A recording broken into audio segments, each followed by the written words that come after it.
এখন আমরা বর্ণনা করব কিতা কিতা অসুবিধা হইতে পারে মানুষ যারা এরকম রোগী মনটা অতিরিক্ত দুর্বল থাকে, দুঃখিত থাকবা, অস্থির, বিরক্তবোধ, মন থাকে হতাশা হয়ে যায় গিয়া, কোনো কিছুতে মনোযোগ দিতে পারে না, অথবা আনন্দ লাগে না কোনো কিছু।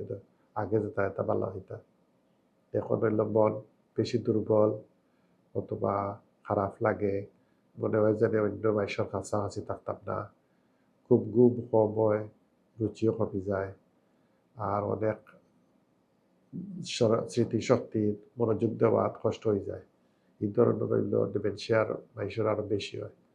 অনেক সময় ক্লান্ত টায়ার্ড লাগে, শৈল্য বিষবেদনা বাড়ি যায়, যেটা কোনো কারণ নাই, অথবা মনে যে বাচ্চা থাকার মনে ইচ্ছা করে না, অথবা আত্মহত্যা করার ইচ্ছা করে, কোনো কোনো সময় বিনা কারণে কান্না শুরু হয়ে যায়।